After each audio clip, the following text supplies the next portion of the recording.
Thanks for checking out the Barbershop YouTube page. Please hit the subscribe button so you can get notified of all the latest videos that I'm dropping. Got a goal in mind. Want to hit 1,000 subscribers by the end of November. Let's see if we can get to that. Follow me on Twitter at GBush91. What's up, man? It's your boy G Bush back again.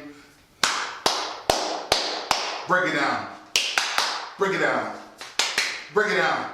Ha, ha, ha, ha. Get on out here. Clap it up for the Cleveland Browns, man. Great victory today, man. Great victory today against the Atlanta Falcons, man. Great victory against the Atlanta Falcons. They took it to the Atlanta Falcons today. You know what it is. As always, it's the Barbershop. You can hit me up at GBush91 on Twitter. As always, follow me on Twitter at GBush91. You can also check me out on Instagram, GBush91_barbershop. That's where you can find me at. Always check me out on those two channels. And you can also check me out. I'll leave you a link in the description. You can always stream my radio show. The show is national and local. You can check that out. I'll leave a link in the description. And you can definitely stream that show live every Saturday, 11 to 3 p.m. You can check out my show in Cleveland, Ohio. Check that out. Also, you can check me out, Browns pregame show, 8 a.m. in the morning to 11 a.m. and we'll do the Browns pregame show. That's also a national show. You can check me out. But you know what I do. I come to give you this YouTube talk. This is where we get together. You know how I do in the YouTube community. Thanks for everybody subscribing to the channel. And if you have not clicked that button to get all the exclusive content that's coming out every single week here on the Barbershop, please do so. I commend everybody and shout out to everybody that was repping me last week from Kansas City. Great. If you haven't got a chance to check out that Browns versus Chiefs recap, please do that. It'll be at the end of the video. You can get into that, but please subscribe to the page. But let's get into this game, man. Cleveland Browns versus the Atlanta Falcons. Let me tell you about the Browns, man. Shout out to Gregg Williams for having the Cleveland Browns be ready to go today. Shout out to him. Because a lot of times when you talk about the National Football League, what happens is when you got injuries, when you have a guy like Kirksey go out on injury reserve, right? Guys could have packed it in. Guys could have refused to come back in, right? But you had Denzel Ward, come back in after being injured last game. You had Joe Schobert, a guy, come back after being injured for a couple games. And you had those guys. You had Demarius Randall come back after being injured after a couple games. And you know what that shows me? That shows me that these guys haven't packed it in. And it's very easy to do. And trust me, homie, trust me. I don't know where y'all from and who's going to be watching this game. I'm about that life. I was out there doing the pregame at FirstEnergy Stadium at 7 a.m. outside, bro. Lake effect all day. And it was about 20-something degrees, and that ain't with the windshield factor. So I know what it felt like for them dudes to get out there with the aches and pains and pulls and stuff. They could have totally packed that in. But I want to commend them for showing up and doing what they needed to do to come out there today. And you know what? Gregg Williams had them boys ready to play. Defense played a stellar game, getting off the field. I think as I was watching that game, they said that the Falcons were 3 of 12 or something like that on third down conversions. And that just goes to show you, when you're getting off the field on money downs, that means guys are getting to the pass rush, getting to the quarterback. That means guys are playing the passing lanes. That means guys are playing assignment football, man. And a team that's 2-6-1 with the win today going to 3-6-1, and your head coach has been fired, your offensive coordinator has been fired. You're hearing all these things from Jason Lockett-Fora and from Albert Breer and all these guys around the league about who's coming in, who's going. People don't like the power structure with the Haslams. It's easy for these guys to come out here and pack it in, bro. Especially when some of your top playmakers is rookies. And they came out there and was ready to play. was ready to play, I'll give it to him. Let's really talk about who really has got it going. Freddie, I'm cooking in the kitchen. Freddie, I'm Baker Man, patty cake. I got the 4 eyes on the stove, ready to go in the kitchen. 4 eyes going, ready to go. Freddie Kitchens got it on fire right now. Let's get a breakdown for Freddie Kitchens. Let's break it down. Ha, ha, ha, ha, ha, ha, ha. Get on out here. Freddie Kitchens, that's what I'm talking about today, Freddie. Freddie Kitchens, you got Baker Mayfield over here looking like a competent veteran quarterback. 150, 151, 152s in the QBR right now. Freddie Kitchens. He's looking like he's a guy doing infield practice. This is infield practice. My hot stove coach used to tell me in infield practice, hey guys, we out here. No balls are supposed to hit the infield diamond, guys. No balls are supposed to hit the infield diamond. And right now, Baker Mayfield starting off 4 for 4. He was pitching a no-hitter. He was pitching a perfect game coming out against these Falcons. And by the way, Falcons fans, I call it like I see it. What are y'all doing on defense? What's going on defense, man? Y'all got one of the most potent offenses out. You know, you got Julio Jones, man. You got Mohamed Sanu. And Hooper has turned into a really nice tight end, man. Hooper is one of the most underrated tight ends in the game. I really like his game. I like Hooper's game. He ain't really too fast. He's a pretty good blocker, but I like his hands. He's catching everything in a 5-yard radius. I like Hooper. You guys, you know, you got Coleman. When you get Freeman back, you're gonna have a real nice back. Matty Ice. You know, Matty Ice had an off day today, but he's still on Matty Ice's worst day. He had like 52, like he still threw for 300 yards. He's averaging like 300 plus, 332. He's averaging 332 yards. That's crazy. It's crazy how many yards he's putting up. But the defense is letting you guys down in Atlanta. Defense is letting you guys down. You know, Nick Chubb came out here and victimized the Falcons. Nick Chubb busted a 90-something yard run. Nick Chubb is out here with this breakaway speed, man. He got sneaky speed, bro. Sneaky speed. He must be auditioning for Madden. Madden, if you're listening, Madden, I know it's too late to upgrade Nick Chubb's speed now, but we'll catch with y'all next year. We'll get with y'all next year. He's auditioning for the 92 speed, bro.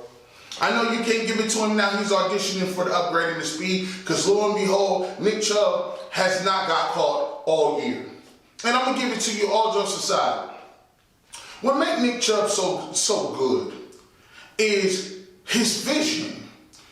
What made Carlos Hyde expendable was Carlos Hyde had patience, but it was fake patience. Carlos Hyde had patience right into the back, into the back of his offensive lineman's hamstrings. If Carlos Hyde was patient, he was only patient one way. He had vision. Okay, the hole is here. I'm in the 4 hole to the 6 hole on the right side. That's it. What makes Chubb so dynamic, and I didn't know he had this type vision coming out of Georgia. What makes him dynamic is he has a 3 to 4 hole radius of vision. And what I'll explain by that is he could go, and a play can be from the front side. He could say I could go 2 hole, 4 hole, A gap, B gap on the right side. He has the vision to say, oh, if I don't see nothing here, he'll jump that all the way back to the A gap or B gap on the left-hand side. And them plays is not even meant to go back there. But Chubb got enough vision to have jump cut vision and peripheral vision backside.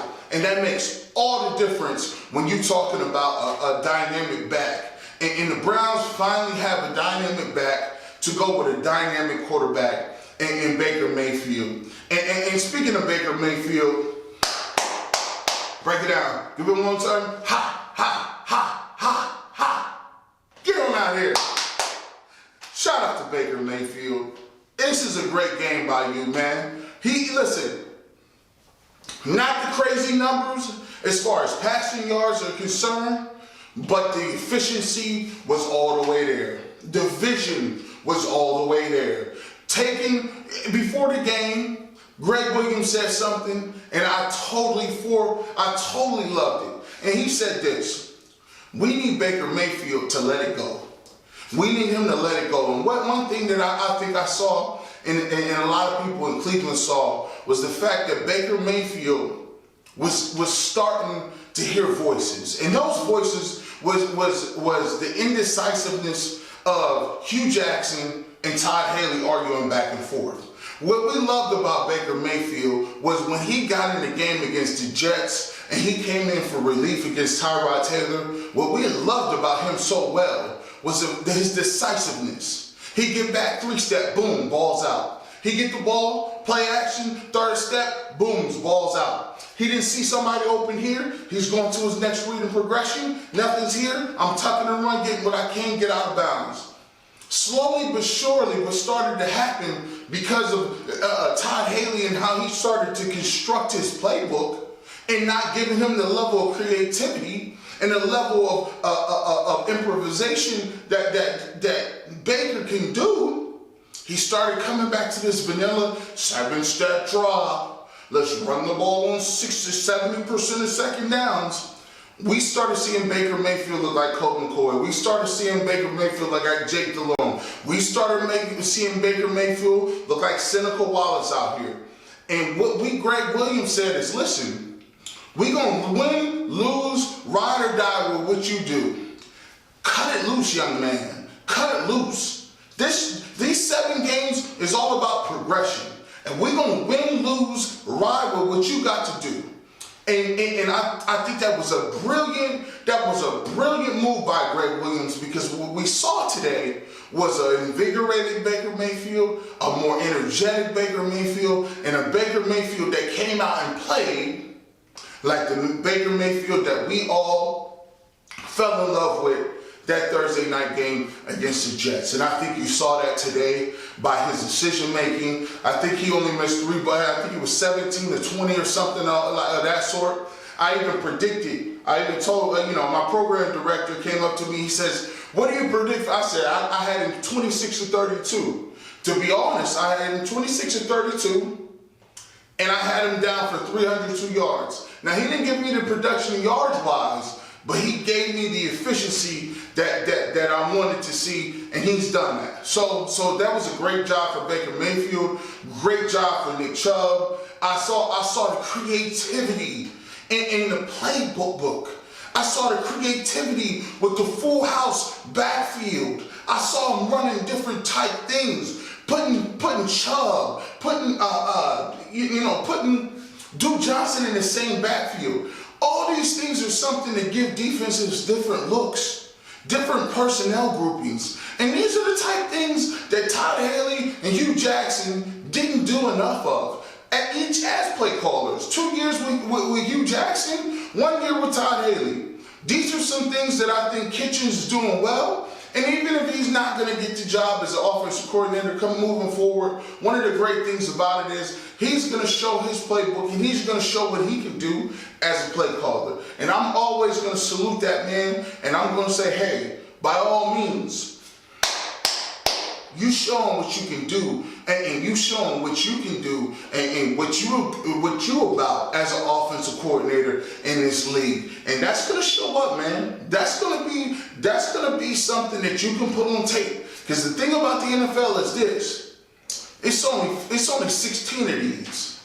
It's only 16 of these games. I'm not in the business of turning this off and saying, oh, I don't care what they do. It's 16 of these. This ain't baseball and it ain't basketball. People got to put something on that tape, and you always auditioning for your job. Cleveland Browns came out today. They could have packed it in. They got embarrassed by the Kansas City Chiefs last week. It was a talent gap. It was a coaching gap. But I'm going to tell you what, I will commend Gregg Williams for having them boys out there ready to play. And you see what 2 weeks of preparation can do. And that is why I was so adamant about people building this narrative about why the Browns had the worst roster in all of football, the worst roster like this is some expansion team, and why Hugh Jackson got a raw deal. Why Hugh Jackson was on every radio show, and from First Take to Colin Cowherd to every ESPN,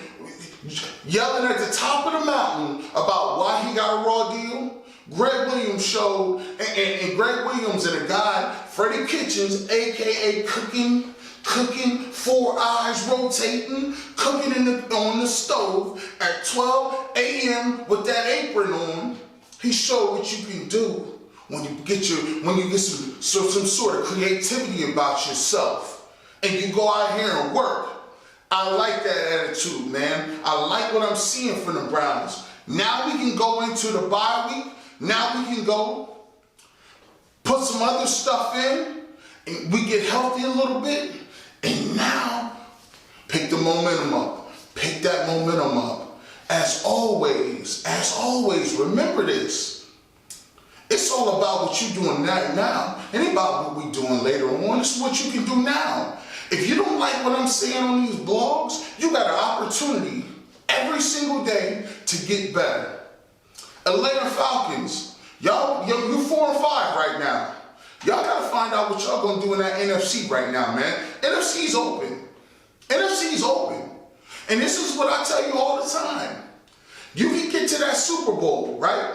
You playing one of the toughest divisions in football, man. The only thing that is guaranteed in the world is the sun gonna come up every single day until it burn out and turn into a supernova, like, maybe a couple million years down the road, but that's here and there. Sorry about that. Sun gonna come up in the morning, and it's gonna be a different team in the NFC South that's gonna win that division. The crazy thing about going to the Super Bowl and coming up short is the fact that it's hard getting back there. Y'all had that game against the New England Patriots in the bag. Now you're starting to see some of those leftover residuals. Y'all got to shore up that defensive front. Y'all got to shore that defense up because y'all got a championship offense. Y'all got an offense that's very difficult to stop.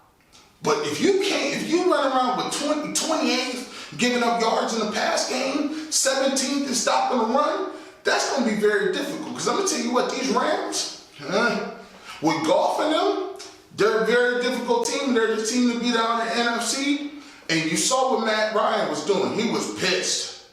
Matt Ryan was pissed off. And as he should be. You can't lose to a Cleveland Browns team like that, and especially giving up that many yards to a rookie on the ground. That's something y'all got to shore up. That's something. But as always, you always going to be in contention. If you got Matt Ryan, you got Julio Jones, you got to come up with creative ways to get him the football, and especially in the red zone. As always, Cleveland Browns, we're going to move forward. We're going to keep that momentum going, and we're going to see what we can do next week. And we got two new people on the sideline that's building that momentum. As always, subscribe to the channel, GBush91. As always, keep it locked. No one's giving you nothing like this. No one's giving you that. Please hit that subscribe button. And if you don't know, now you know. Peace up. You know what it is. You've been locked in with G Bush in the Barbershop. Feel free to take a look at some of our other videos linked here, and also subscribe to our channel so you never miss any of our updated content coming out regularly. Thanks again for listening.